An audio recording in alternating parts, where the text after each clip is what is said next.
கணேசா, இவங்களோட சேராத. அல்வா சாப்பிட்ட சிவாஜிக்கு எம்ஜிஆர் கொடுத்த எச்சரிக்கை. எம்ஜிஆர் துணை நடிகராக இருந்த போதும் சிவாஜி கணேசன் சினிமாவுக்கு வராத போதும் இருவருக்கும் இடையே நெருங்கிய நட்பு இருந்துள்ளது. நாடக நடிகராக இருந்து 10 வருட போராட்டத்திற்கு பின்பு சினிமாவில் நாயகனாக உயர்ந்தார் எம்ஜிஆர். நடிகன், இயக்குனர், தயாரிப்பாளர், பல அவதாரம் எடுத்தார் எம்ஜிஆர். அதே போல நாடக நடிகராக இருந்த சிவாஜி பராசக்தி மூலம் ஹீரோ. சிவாஜியின் நாடக குழுவை சந்திக்கும் போது அவர்களுக்கு பூரி கிழங்கு டிஃபன் வாங்கி கொடுப்பது எம்ஜிஆரின் வழக்கம். நாடக குழுவினர் என்னை சாப்பிட கூப்பிடுறாங்க, கணேசா நீயும் வா. டிஃபனுடன் சேர்ந்து அல்வாவும் வைக்கப்பட்டது. என்ன டிஃபன் மட்டும்தானே, அல்வாவும் வச்சுருக்கீங்க?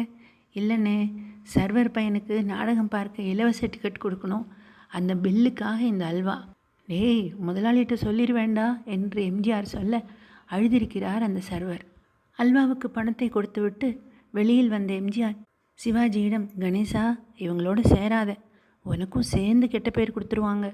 ஆக மேலிடத்துக்கு தெரியாமல் செய்யும் கள்ள உதவியை நாம் எப்பொழுதும் ஏற்றுக்கொள்ளக்கூடாது.